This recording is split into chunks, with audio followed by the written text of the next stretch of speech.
हरे कृष्णा एकादशी का व्रत बहुत ही पुण्यदायी माना जाता है।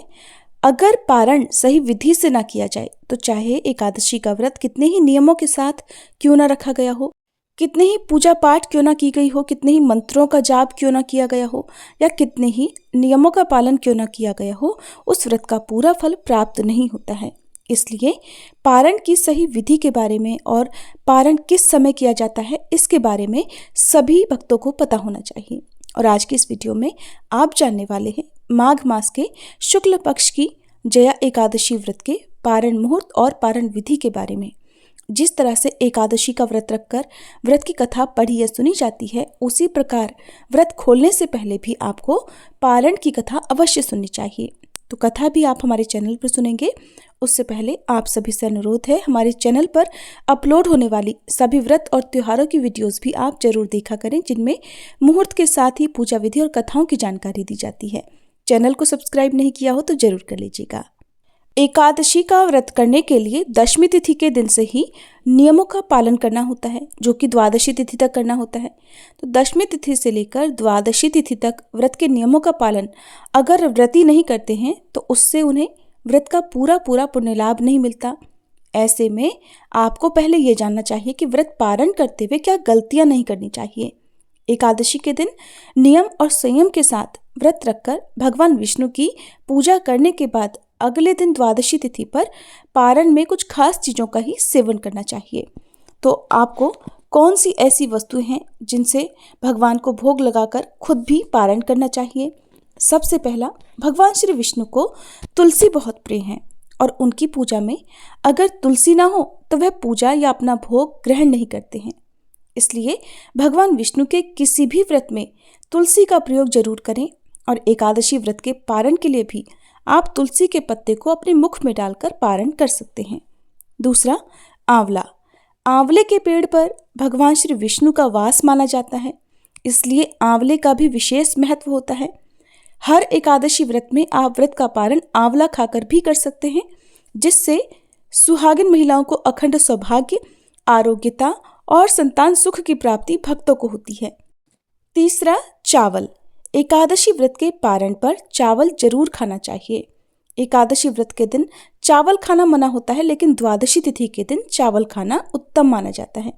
मान्यता है कि एकादशी के दिन चावल खाने से प्राणी रेंगने वाले जीव की योनि में जन्म पाता है, लेकिन द्वादशी तिथि को चावल खाकर व्रत का पारण करने से इस प्रकार की कुयोनि से भी मुक्ति मिल जाती है।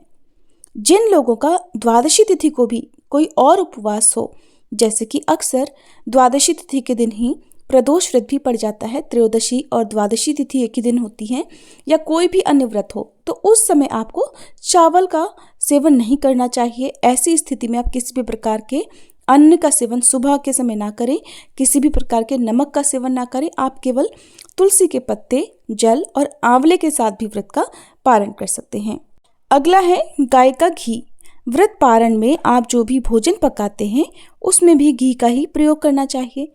गाय के शुद्ध घी से ही बने हुए भोजन से व्रत का पारण करना शुभ माना गया है, क्योंकि घी को सबसे शुद्ध पदार्थ माना जाता है और ये सेहत के लिए भी अच्छा होता है। इसलिए पारण करते समय आपको इस प्रकार की बातों का ध्यान रखना चाहिए। अब कुछ चीज़ें ऐसी भी हैं जिनका प्रयोग भूले से भी द्वादशी तिथि को पारण करते समय या दिन भर में नहीं करना चाहिए, जैसे कि मूली, बैगन, साग, मसूर की दाल, लहसुन, प्याज आदि। ये चीज़ें द्वादशी तिथि को भी नहीं खानी चाहिए। बैगन पित्त दोष को बढ़ाता है और मसूर की दाल को अशुद्ध माना जाता है। मूली की तासीर ठंडी होती है और व्रत करने के ठीक बाद मूली का सेवन करना सेहत के लिए सही नहीं होता। और लहसुन प्याज को तामसिक भोजन माना जाता है, इसलिए इसका प्रयोग भी वर्जित होता है। माना जाता है कि लहसुन प्याज खाने से उत्तेजना, क्रोध, हिंसा और अशांति की भावना मन में आ जाती है। तो ये तो चीज़ें थी कि पारण करते समय क्या खाना चाहिए और क्या नहीं खाना चाहिए। अब जानिए पारण मुहूर्त के बारे में। जैसा कि आप सभी जानते हैं कि इस बार एकादशी की तिथि 2 दिन रहने के कारण 20 फरवरी मंगलवार के दिन ही जया एकादशी का व्रत रखा गया है। क्योंकि जब एकादशी की तिथि 2 दिन तक होती है तो ऐसे में जिस दिन दशमी तिथि भी लगी हुई हो उस दिन व्रत नहीं रखना चाहिए। ऐसा व्रत अशुद्ध माना जाता है और दूजी एकादशी के दिन व्रत रखने से भक्तों को पूरा पुण्य लाभ मिलता है। एकादशी की तिथि प्रारंभ होगी 19 फरवरी सोमवार की सुबह 8:51 से और समाप्त होगी 20 फरवरी मंगलवार की सुबह 9:55 पर। द्वादशी तिथि की शुरुआत होगी 20 फरवरी मंगलवार की सुबह 9:56 से और समाप्त होगी 21 फरवरी बुधवार की सुबह 11:27 पर। ध्यान रखें कि द्वादशी तिथि लगते ही हरिवासर का समय भी शुरू हो जाता है। ऐसे में मंगलवार को सुबह से लेकर दोपहर तक हरिवासर का समय रहेगा। इसलिए व्रत का पारणा 21 फरवरी बुधवार को शुभ मुहूर्त में किया जाएगा और जो कि सुबह 7 बजे से 9:21 का समय रहेगा। हरिवासर का जो समय है वो 20 फरवरी मंगलवार को सुबह से प्रारंभ होकर दोपहर 3 बजे तक समाप्त हो जाएगा। इसलिए आपको बुधवार को केवल शुभ मुहूर्त ही प्राप्त होगा, जिस समय आप अपना एकादशी का उपवास खोल सकते हैं। व्रत का पारणा करने से पहले आपको भगवान की एक बार फिर से पूजा अर्चना करनी चाहिए और जो भोग आपने भगवान के लिए बनाया है उसे भगवान को अर्पित करना चाहिए। आज के दिन आप खिचड़ी का भोग लगा सकते हैं। खिचड़ी के अलावा आप मौसमी फलों का, मिठाइयों का, पंचामृत का भी भोग लगा सकते हैं। तुलसी पत्र जरूर रखें। भगवान से प्रार्थना करें, आग्रह करें कि वे आपके द्वारा अर्पित किए गए भोग को स्वीकार करें और आपको व्रत का पुण्य प्रदान करें।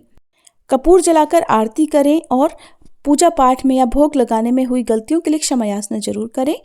फिर उसके बाद जो भी दान की सामग्री आपने रखी हुई है उसका दान आप जरूर कर दें और फिर आप अपने व्रत का पारणा सबसे पहले तुलसी पत्र और जल से करें। आंवले का सेवन भी आप कर सकते हैं।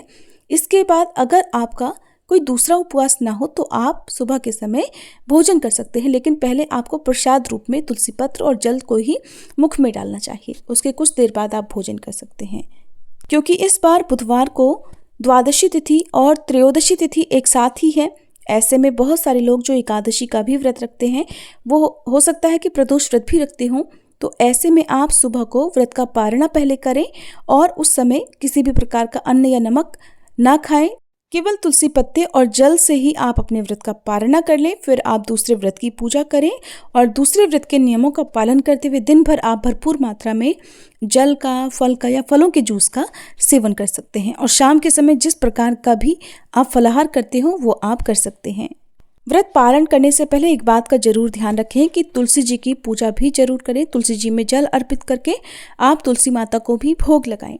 क्योंकि एकादशी के दिन तुलसी माता निर्जला उपवास रखती हैं, इसलिए एकादशी के दिन तुलसी जी में जल अर्पित नहीं किया जाता है।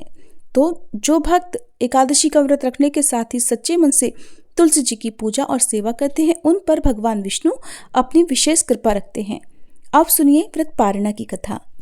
सावर्णी मुनि की पुत्री तुलसी अपूर्व सुंदरी थी। उनकी इच्छा थी कि उनका विवाह भगवान श्री नारायण के साथ ही हो। इसके लिए उन्होंने नारायण पर्वत की घाटी में स्थित बद्री वन में घोर तपस्या प्रारंभ कर दी। बहुत लंबे समय तक तपस्या करने के बाद ब्रह्मा जी ने प्रसन्न होकर उन्हें दर्शन दिए और वर मांगने को कहा। तब तुलसी जी ने कहा, हे सृष्टिकर्ता ब्रह्मदेव, आप तो अंतर्यामी हैं, सबके मन की बात जानते हैं। फिर भी मैं अपनी इच्छा आपसे बताती हूँ। मैं चाहती हूँ कि भगवान श्री नारायण मुझे पति रूप में मिले। तब ब्रह्मा जी ने कहा, तुम्हारा अभीष्ट तुम्हें अवश्य मिलेगा। अब अपने पूर्व जन्म में किसी अपराध के कारण तुम्हें श्राप मिला है। इसी प्रकार भगवान श्री नारायण के एक पार्षद को भी दानव कुल में जन्म लेने का श्राप मिला है। दानव कुल में जन्म लेने के बाद भी उसमें नारायण का अंश विद्यमान रहेगा।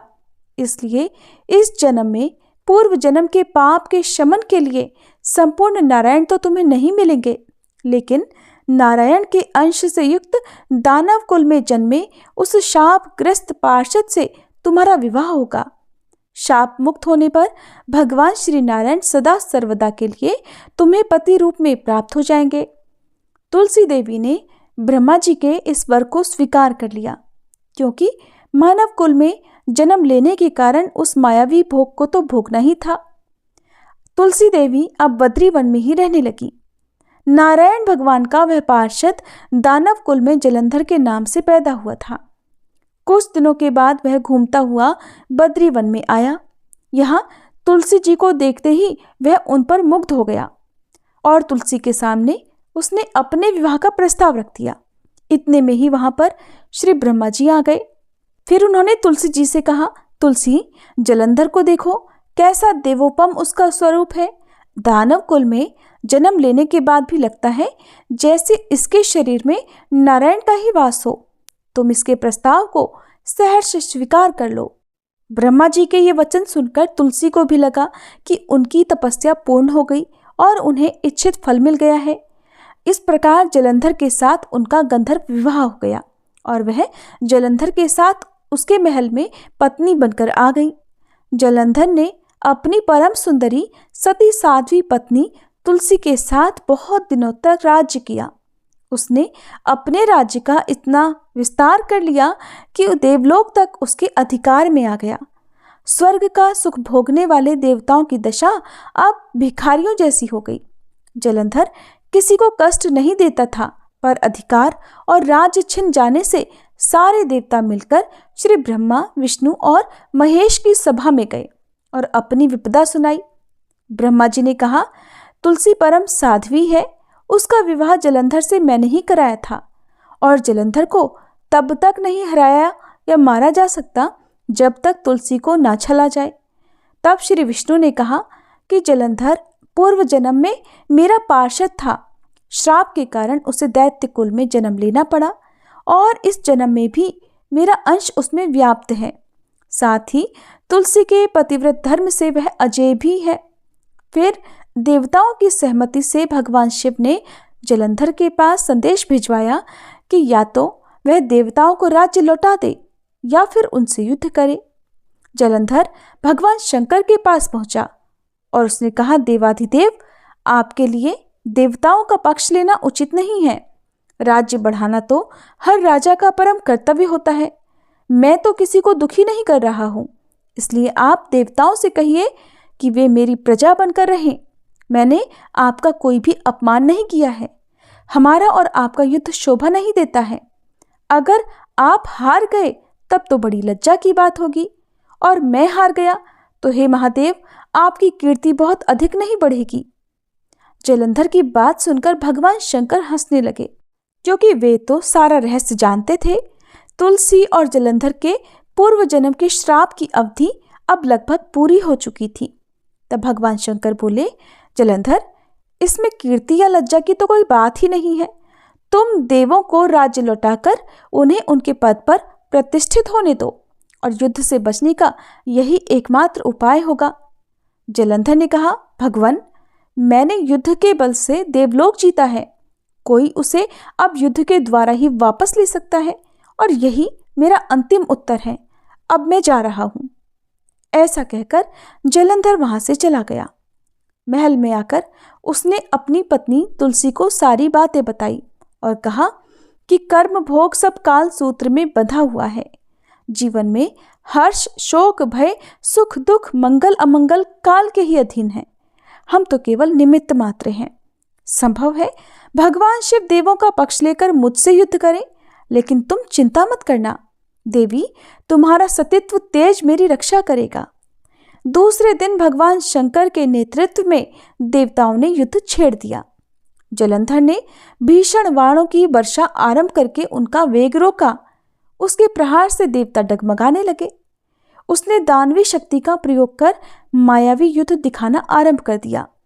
युद्ध स्थल पर अब वह किसी को भी दिखाई नहीं देता था, पर उसके अस्त्र शस्त्र प्रहार कर देवों को अनेकों ओर से घायल कर रहे थे। देवगण अब अपने अस्त्र चलाएं भी तो किस पर चलाएं, क्योंकि कोई शत्रु सामने तो दिखता ही नहीं था। इस प्रकार कई दिनों तक यह भयंकर युद्ध चलता रहा। जलंधर पराजित नहीं हुआ। तब भगवान श्री शिव ने विष्णु जी से कहा कि हे श्रीहरि, कुछ तो उपाय कीजिए, अन्यथा मेरा तो सारा यश मिट्टी में मिल जाएगा। श्री विष्णु ने सोचा कि बल से तो जलंधर को हराया नहीं जा सकता, इसलिए अब छल का ही सहारा लेना पड़ेगा। फिर उन्होंने तुरंत अपना स्वरूप जलंधर जैसा बनाया और अस्त्र शस्त्र से सुसज्जित होकर तुलसी जी के पास पहुंच गए और बोले, प्रिय, मैं युद्ध जीत गया हूं। सारे देवता भगवान शंकर समेत हार गए हैं। इस खुशी में आओ, मेरे हृदय से लग जाओ। पति को सामने खड़ा देख तथा विजय का समाचार सुनकर तुलसी जी मायावी जलंधर के गले से लिपट गई। इस प्रकार पति पत्नी दोनों ने आलिंगन होकर खूब खुशी मनाई। पर पुरुष के साथ इस प्रकार के व्यवहार से तुलसी का सतीत्व नष्ट हो गया। उसका सतीत्व तेज नष्ट हो गया। उसका सतीत्व तेज तो जलंधर की कवच के रूप में ही रक्षा कर रहा था, और इस समय वह कवच नष्ट हो गया तब जलंधर भी शक्तिहीन हो गया। ये जानते ही भगवान शंकर ने अपने त्रिशूल से जलंधर पर प्रहार कर दिया। त्रिशूल के लगते ही जलंधर जलकर भस्म हो गया। जलंधर को मरा हुआ जानकर भगवान विष्णु अपने असली रूप में आ गए।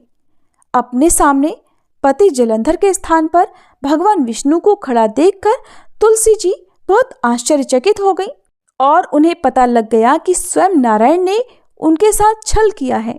तब क्रोध में आकर तुलसी जी ने श्राप दिया कि एक सती स्त्री का सतीत्व भंग करने के अपराध में तुम हृदयहीन पत्थर हो जाओ।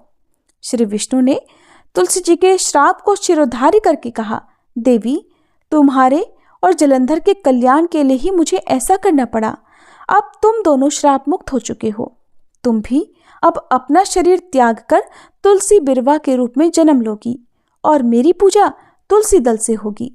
मैं भी तुम्हारे शाप के प्रभाव से शालिग्राम पत्थर बनूंगा और मेरे शीश पर तुम आदर से सदा विराजमान रहोगी। तुम्हारे पति की हड्डियों के चूर्ण से शंख चूर्ण की उत्पत्ति होगी। उस शंख ध्वनि से देवताओं और मेरी पूजा आराधना होगी। जहाँ शंख ध्वनि होगी वहाँ मंगलमय मैं विराजमान रहूंगा। देवी, तुमने पूर्व जन्म में बद्रीवन में मुझे पाने के लिए ही बड़ी कठिन तपस्या की थी। अब अगले जन्म में मैं नारायण प्रस्तर के रूप में बद्रीनाथ वन में स्थापित होऊंगा और मेरी पूजा अर्चना फल फूल से ना होकर तुम्हारी तुलसी दल से होगी। देवी, मेरे शीश पर विराजमान होकर तुम मुझसे भी ऊंचा पद प्राप्त करोगी। प्रेम से बोलिए श्री नारायण भगवान की जय, तुलसा माता की जय, श्री शालिग्राम भगवान की जय। उम्मीद है आज की ये वीडियो और जानकारी आपको अच्छी लगी होगी। अगर पसंद आई हो तो लाइक करके कमेंट बॉक्स में विष्णु भगवान की जय लिखना मत भूलिएगा।